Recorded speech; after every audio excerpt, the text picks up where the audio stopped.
2002,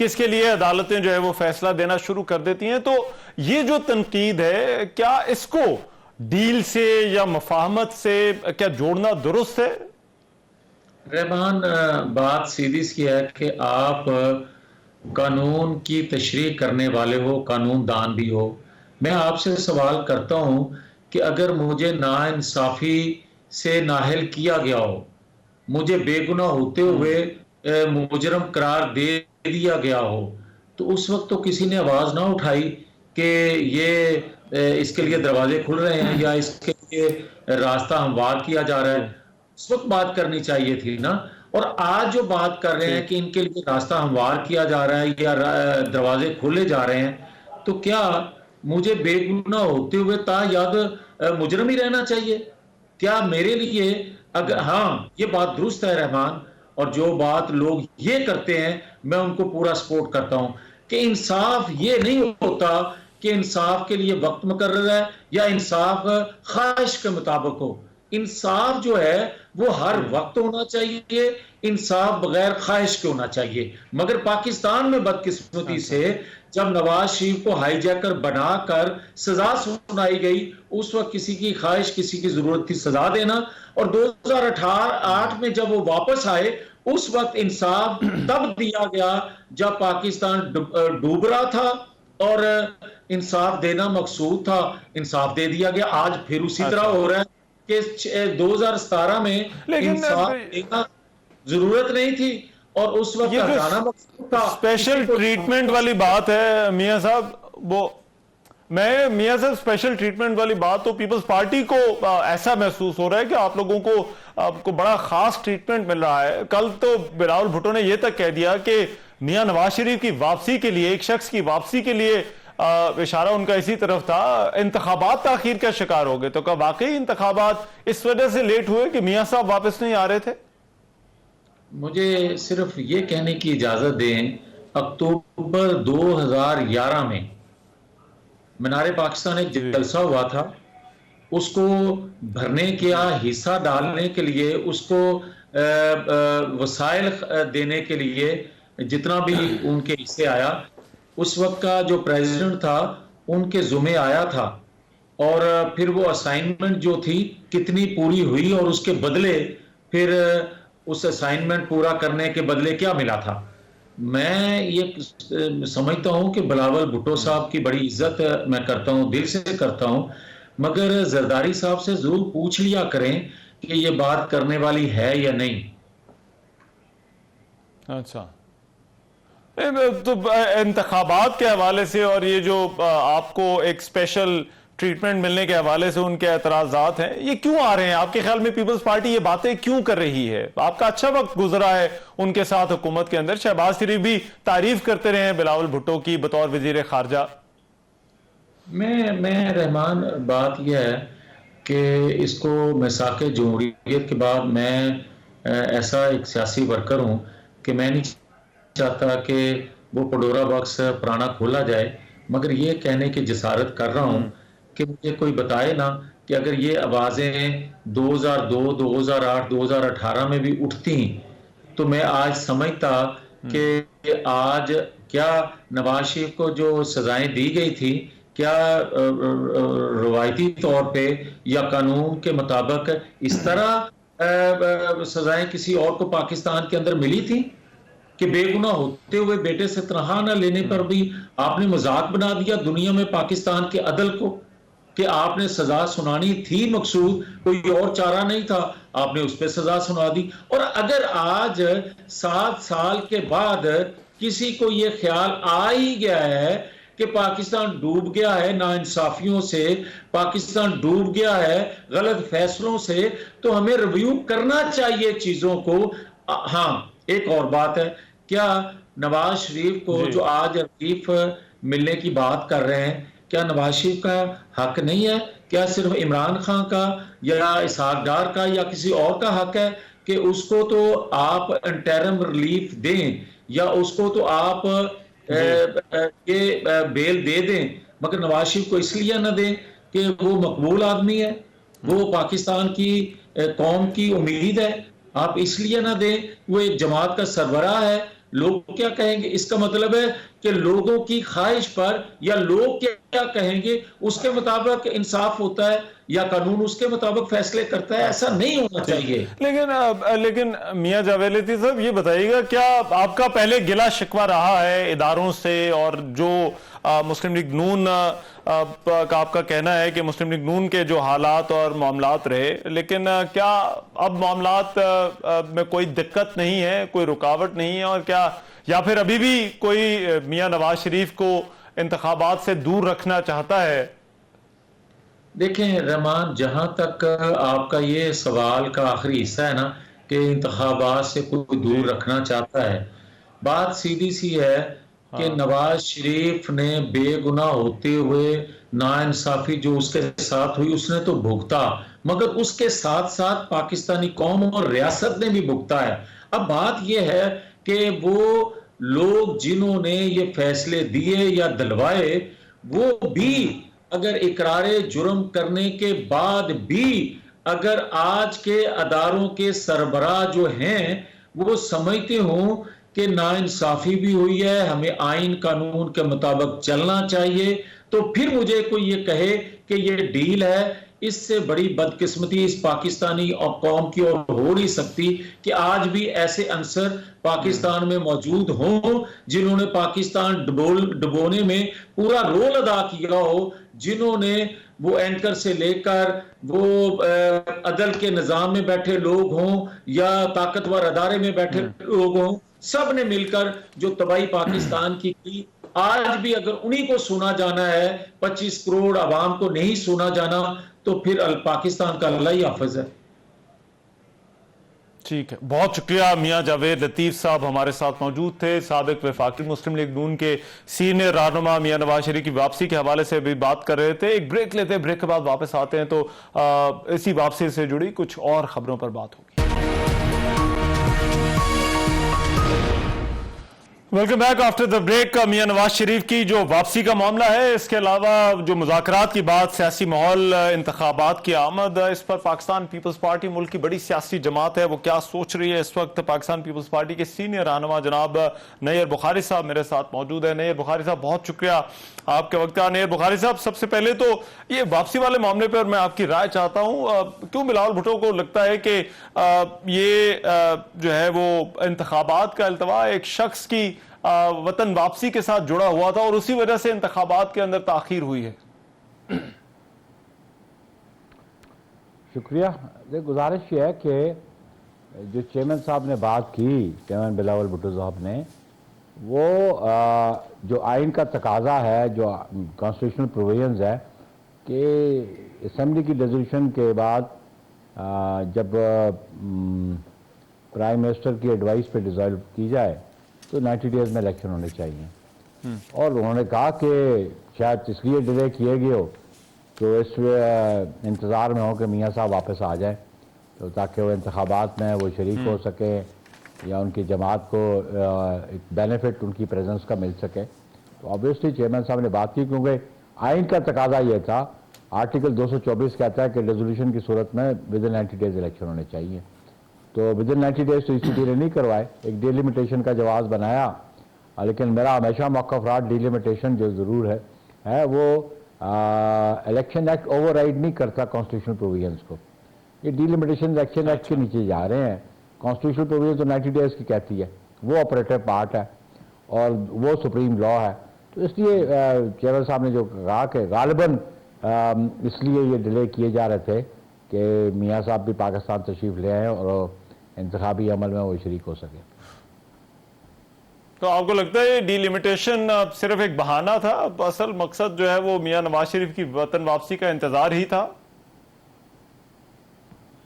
obviously دیکھنا constitutional provisions میں جو 90 ڈیز کی بیاؤنڈ کی گنجائش تو نہیں، آئین تو کوئی گنجائش نہیں دیتا until unless کوئی ایکسیپشنل سرکمسٹانسز ہو جائے. ایسے ایکسیپشنل سرکمسٹانسز تو کوئی نہیں تھے. ڈی لمیٹیشن کے حوالے سے کہ آرٹیکل 51 میں سیٹس پریسکرائبڈ ہیں، نیشنل اسمبلی کی بھی، پروونشل اسمبلی کی.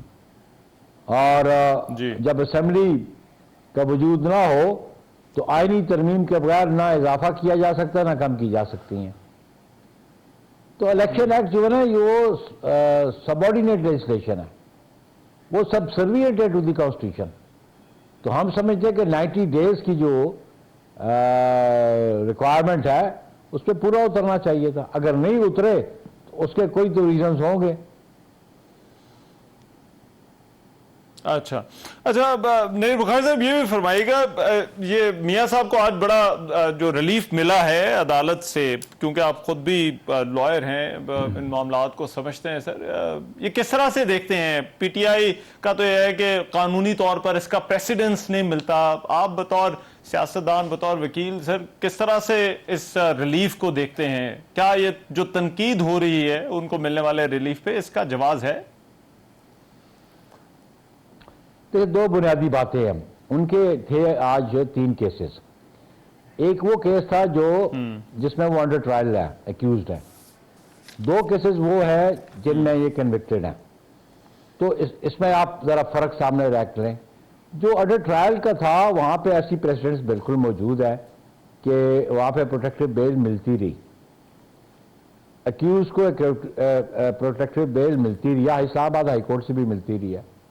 لیکن کنوکٹس کو پروٹیکٹیو بیل کا کنسیپٹ پہلی دفعہ سامنے ہے, جو میری نظر میں سامنے آ رہا ہے. لیکن اس میں بنیادی بات ہے کہ آپ دیکھیں کہ آپ اس آرڈر کو سامنے رکھیں جس آرڈر کے تحت ان کی سینٹینس سسپینڈ ہوئی تھی. اسلام آباد ہائی کورٹ کا وہ فیصلہ ذرا سامنے رکھ لیں آپ, اور اس میں 2 باتیں بڑی امپورٹنٹ ہیں. ایک ہے جی ٹائم پیریڈ کہ کتنے عرصے کے لیے بیل ہے, وہ ہے 4 ویکس کی. اور ایک ہے کہ یہ میرٹ پہ نہیں تھی اور میڈیکل گراؤنڈز تھی. 2 باتیں سامنے آ گئی. یہ علاج کروا کے اگر 4 ہفتے کے بعد 4 ہفتے کے اندر واپس آتے تو باہر ہوتے, اور 4 ہفتے کے بعد آتے تو پھر اسٹریٹ اوے ان کو جیل جانا تھا. اس آرڈر میں یہ تو نہیں لکھا کہ بیونڈ 4 ویکس جب رہیں گے تو پھر بھی ان کے پاس بیل ہوگی. تو جب ایک ٹائم فریم دیا گیا ہے, وہ جب ایگزاسٹ ہو جائے, وہ سینٹینس کی سسپینشن جو ہے وہ 4 ہفتے کے لیے تھی, تو 4 ہفتے کے بعد جتنا عرصہ ہے آبویسلی ان کو جیل جانا تھا. یہ ذرا آپ ذرا ذہن میں رکھیں اس آرڈر کو سامنے رکھ کے. یہ بات کی بات ہے کہ نیب کا کیا کنڈکٹ تھا, نیب نے کیا کیا, کس نے فیسیلیٹیٹ کیا, اور یہ بات بھی آپ ذہن میں رکھیں کہ ماشاءاللہ پی ایم ایل این والے یہ ایکسپرٹیز رکھتے ہیں ضرور کہ وہ ریلیف لے لیتے ہیں. آپ ان کا ہائی جیک کیس میں دیکھ لیں کہ اپیل 9 سال بعد کی, لمیٹیشن جو تھی وہ بہت زیادہ گزر چکی تھی, تو وہ ٹائم جو بار اپیل تھی کنڈون بھی ہو گیا, اپیل بھی لگ گئی, ایکویٹل بھی آ گیا. سیم از دا کیس ہے کہ ان کی جو اپیلیں تھی, میں توشہ خانہ کیس میں جو پروٹیکٹیو بیل ہے میں اس پہ آبجیکٹ نہیں کرتا. میں سمجھتا ہوں کہ ٹھیک ہے وہ ملنی چاہیے, واقعی کیوز کو ملتی ہے. تو میاں صاحب میرا سوال یہ ہے کہ جس میں لیکن ان 2 کیسز کے حوالے سے, ان 2 کیسز کے حوالے سے تو سر آپ کو کیا لگتا ہے یہ کیا جو ہے وہ کلیہ ہے نون لیگ کے پاس کہ نون لیگ اس طرح سے عدالتوں سے ریلیف لے لیتی ہے یا ان کو مل جاتا ہے, اور ابھی کیوں مل رہا ہے؟ یہ سب سے بڑا سوال. دیکھ رہے جی, پھر اس میں ابھی تو اس میں تو دیکھیں نا, ہم تو کہتے ہیں کہ جی لیول پلینگ فیلڈ نہیں ہے. بات یہ ہے کہ نیب کا پروسیکیوٹر کے سٹیٹمنٹ, اور کورٹ نے اپنے آرڈر میں لکھا ہے کہ ہم یہ بیل اس لیے دے رہے ہیں کہ نیب کہتی جی ہمیں اعتراض نہیں ہے. بھلا نیب نے وہ آرڈر پڑھا جس آرڈر کے ذریعے ان کی سینٹینس سسپینڈ ہوئی. میں تو صرف اس پہ بات کرتا ہوں, ان لیگل ٹرمز بات کرتا ہوں کہ اس آرڈر کو سامنے رکھ لیں آپ. اور میں آپ سے ریکویسٹ کروں کہ وہ آرڈر ذرا منگوا لیں ان نون والوں کے پاس, یا کسی, میرے پاس تو نہیں ہے ابھی وہ آرڈر, لیکن اس آرڈر میں اسپیسیفک مینشن تھا کہ میڈیکل گراؤنڈز پہ یہ بیل لی جا رہی ہے فار ٹریٹمنٹ. ان کو 4 ہفتے کے لیے ان کی سسپینس کو سسپینڈ کیا جا رہا ہے. اچھا 4 ہفتے تک سسپینشن تھی, اس کے بعد آبویسلی جہاں تھے اس پوزیشن میں ریورٹ بیک کریں گے. سسپینشن سے پہلے وہ جیل میں تھے, آفٹر 4 ویکس وہ ریورٹ بیک کریں گے اسی پوزیشن میں. یہ تو نہیں لکھا ہوا کہ they can approach to the court for the further bails. آپ اس آرڈر کو سامنے رکھ کے بحث کر لی جائے. میں تو یہ کہتا ہوں. اچھا منیر بخاری صاحب، ابھی یہ کچھ بات چل رہی ہے، نگران حکومت بھی بات کر رہی ہے، تحریک انصاف کے ساتھ تصدیق کی ہے انہوں نے رابطوں کی کہ انتخابات کے لیے ایک سازگار ماحول بنایا جائے. آپ کا بھی گلہ ہے کہ لیول پلینگ فیلڈ نہیں ہے. کیوں آپ سمجھتے ہیں یہ لیول پلینگ فیلڈ نہیں ہے، اور کیا تحریک جو پاکستان پیپلز پارٹی ہے وہ اس معاملے کا حل کیا چاہتی ہے؟ کس طرح سے لیول پلینگ فیلڈ انشور کی جا سکتی ہے تمام سیاسی جماعتوں کے لیے؟ بنیادی بات اس میں ہے کہ equal treatment for all political parties. کسی کے ساتھ پریفرنشل ٹریٹمنٹ نہیں ہونا چاہیے. اور وہ جو ڈائلاگ کی بات ہے، پیپلز پارٹی تو ہمیشہ ڈائلاگ پہ بلیو کرتی ہے. ہم نے 90s کی پالیٹکس کے بعد ہم نے انیشیٹ کیا ڈائلاگ میاں نواز شریف صاحب کے ساتھ. ہم نے چارٹر آف ڈیموکریسی سائن کیا، اور ہم نے جب یہ 2018 میں نون لیگ اور جے یو آئی اور باقی لوگ تو اسمبلی میں بیٹھنا نہیں چاہتے تھے. یہ پیپلز پارٹی کا انیشیٹو تھا. انہوں نے پرسویٹ کیا میاں صاحب کو کہ آپ یہ کہتے ہیں یہ اچھا ہے کہ تحریک انصاف سے اگر بات چیت ہو رہی ہے؟ آپ یہ کہتے ہیں اچھا ہے اگر تحریک انصاف سے بات ہونی چاہیے؟ اس تحریک، دیکھیں جی، تحریک انصاف کے بھی اب دو پوزیشنز ہیں. ایک ہیں ان کے جو چیئرمین ہیں وہ کنوکٹڈ آدمی ہیں، اور وہ کیس بھی الیکشن کمیشن کے پاس پڑا ہوا پینڈنگ کیا ہے. وہ ایز اے چیئرمین اس کو کنٹینیو کر سکتے ہیں کہ نہیں کر سکتے ہیں. ایک بات تو یہ ہے. سیکنڈلی، تحریک انصاف انلسٹ ہوئی ہے الیکشن کمیشن کے پاس. آج میں پڑھ رہا تھا کہ ان کے ایک وکیل نے، علی ظفر صاحب نے، الیکشن کمیشن کو بولا کہ ایک وربل آرڈر آپ نے جاری کیا ہے انلسٹمنٹ کا، اس کا ان رائٹنگ آرڈر بھی ہمیں دیا جائے، کیونکہ ان کے سمبل کا ایشو ہے. تو جو پولیٹیکل پارٹیز انلسٹڈ ہیں، میننگ دے آر بیڈ، وہ parties in accordance with the law چل رہی ہیں، سوائے اس کے کہ ان کے وہ انڈیویجولز جنہوں نے کوئی کرمنل ایکٹ کیا اور بالخصوص ریاست کے خلاف کوئی بات کی ہو، تو ان کو آپ ڈیفرینشیٹ کر سکتے ہیں ان کے کیسز کو. اس لیے ہم سمجھتے ہیں کہ ریاست دشمنوں سے تو بات نہیں ہو سکتی، لیکن ہر وہ پولیٹیکل پارٹی جو بلیو کرتی ہے پاکستان کے نظریے پہ، اس کی سالمیت پہ، تو اس کے ساتھ تو بات ہونے میں کوئی حرج نہیں ہے. اور لیکن میں سمجھتا ہوں کہ انوائرمنٹ بنانا چاہیے، انوائرمنٹ بنانا چاہیے کہ ڈائلاگ کے ذریعے ایک کنسنسس ڈیولپ ہو، تاکہ آنے والے انتخابات کا جو رزلٹ ہے اس کو کوئی کوشچن مارک نہ آئے. ٹھیک ہے، رائٹ. بہت شکریہ نیر بخاری صاحب، پاکستان پیپلز پارٹی سینئر رہنما، ہم سے بات کر رہے تھے. ابھی ایک بریک لیتے، بریک کے بعد کچھ اور خبروں پر بات ہوگی.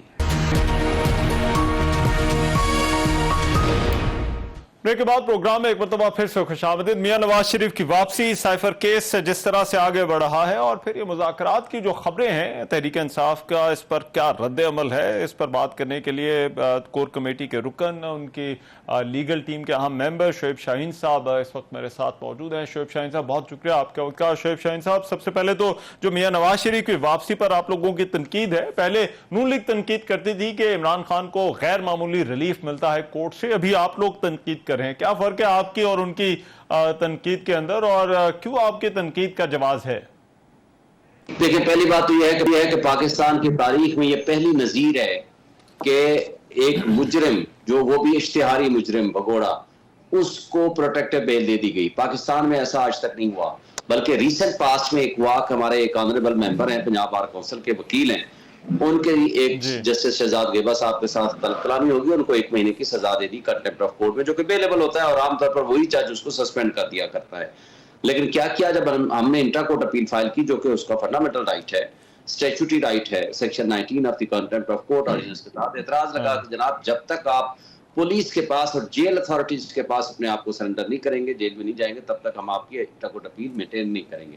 ہم سپریم کورٹ میں آئے کہ یہ قابل ضمانت جرم ہے، تو انہوں نے پھر بھی کہا کہ نہیں، یہ نہیں ہو سکتا. اور جسٹس طارق مسعود صاحب اس کے آتھر جج ہیں، اور پرانی ججمنٹ ہے اس کے پاس، عدنان کیس ہے 2015 SCMR.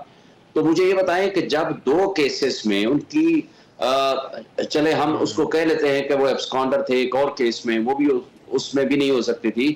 لیکن جو 2 کیس اسلام آباد ہائی کورٹ والے تھے العزیزیہ اور ایون فیلڈ اپارٹمنٹ میں, اس میں تو ان کی سزائیں ہیں 7 سال اور 10 سال, ان کی اپیلیں خارج ہو گئی ہیں, ضمانتیں خارج ہو گئی ہیں. تو یہ نہیں ہو سکتا کہ ایک مجرم یہ کہے اشتہاری وہ بھی کہ جناب مجھے پروٹیکٹیو بیل دے دو, میں نے عدالت میں آنا ہے. اس نے جانا ہے جیل میں, اس نے جانا ہے پولیس کے پاس, اس نے جانا ہے جیل سپرنٹینڈنٹ کے پاس, اور ان کی ریاست کے وہ مجرم ہیں.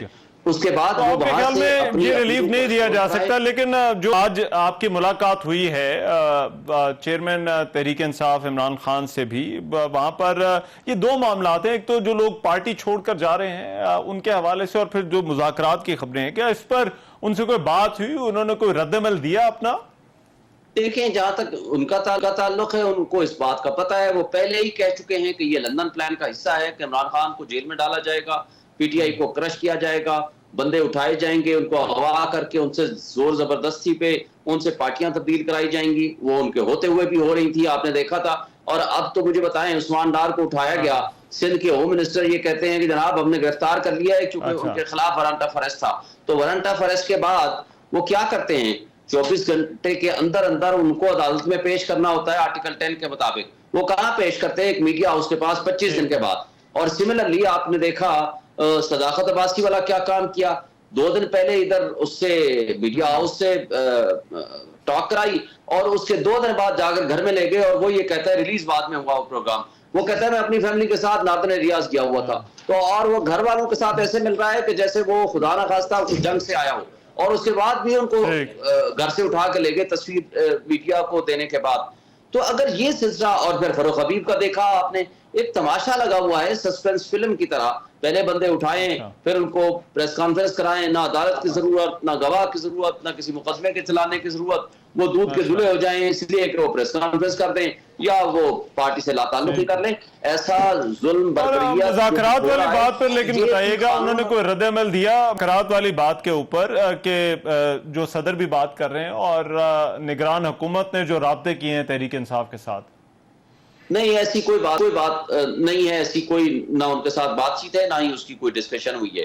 اور لیکن ایک بات طے ہے کہ انہوں نے کہا ہے کہ اس وقت ملک میں جو بربریت ہے, جو ظلم ناانصافی کا ماحول قائم کر رکھا ہے, یہ ملک کے لیے, اداروں کے لیے, ہمارے ملک کی سیکیورٹی کے لیے, نیشنل سیکیورٹی کے لیے اور عوام کے لیے کسی لحاظ سے سوٹیبل نہیں ہے. سیاسی عدم استحکام کے ساتھ آپ اس طرح اگر الیکشن میں جاؤ گے تو یہ نہ صرف ملک کے لیے خرابی ہے, یہ ملک میں ایک ملک کو بے آئین کرنے کے مترادف ہے, بنیادی حقوق معطل کیے ہوئے ہیں, اور یہ سارا کچھ جو کچھ ہو رہا ہے یہ انتہائی زیادتی ہے. اور جو ایک واحد ادارہ ہے وہ ہے انصاف کا ادارہ. اگر انصاف کو کمپرومائز کر دیا جائے گا, انصاف کو اگر جسٹس سسٹم کو انڈرمائن کر دیا جائے گا, تو پھر لوگوں میں افراتفری اور مایوسی پھیلے گی. اس کا اور لاسٹ سائفر پر اب 2 بیانات اب سامنے آ چکے ہیں, ایک اسد مجید کا اور دوسرا اعظم خان کا, اور یہ بیانات جس طرح سے ہیں تمام تر ذمہ داری چیئرمین تحریک انصاف پر ڈالی گئی ہے. کیا یہ بڑی مشکل نہیں ہے ان کے لیے سائفر کیس کے اندر؟ جس دن یہ دونوں آئیں گے, اعظم خان ہو یا اسد مجید ہو, جس دن جرا ہو گئی ان کی, اگر ٹرو سینس میں آپ دیکھیں تو انہوں نے تو سپورٹ کیا ہے. مجھے بتائیں اسد مجید کیسے کہے گا کہ یہ آفیشیل میٹنگ نہیں تھی؟ اسد مجید کیسے کہے گا تو اس نے نہیں کہا کہ ڈیمارش کریں؟ اسد مجید کیسے اپنی جرا میں یہ کہے گا کہ نہیں جناب یہ تو انہوں نے مجھے یہ الفاظ نہیں کہے تھے؟ اسد مجید کیسے کہے گا کہ میں نے سائفر نہیں بھیجا؟ تو وہ تو بلکہ ہماری فیور میں ہے. اور اسی طرح اعظم خان کی اگر آپ سٹیٹمنٹ اٹھا لیں تو اعظم خان نے تو خود کہا ہے کہ جب گم ہوا تو خان صاحب نے میرے سے پوچھا ٹریس کرو بھائی کدھر گیا ہے. کوئی وزیر اعظم جو ہیں وہ کوئی کلرک تو یا ڈسپیچ رائٹر تو نہیں ہوتا, وہ تو پرنسپل سیکرٹری یا آفس والوں کی ذمہ داری ہے. تو میرا خیال ہے ان کی جب سٹیٹمنٹ سامنے آئے گی, ان کے اوپر جرا ہوگی تو اس سے ایکوٹل ملے گی. اور سائفر کیس کا بنانا آپ کو لگتا ہے کلیئر ہو جائیں گے. بہت شکریہ. رائٹ, شعیب شاہین صاحب بہت شکریہ آپ کے وقت کا, ہم سے بات کر رہے تھے. میرے پاس وقت کم ہے, ابھی ایک بریک لیتے, بریک کے بعد واپس آتے ہیں تو کچھ بات غزہ کی صورتحال کی کرتے ہیں.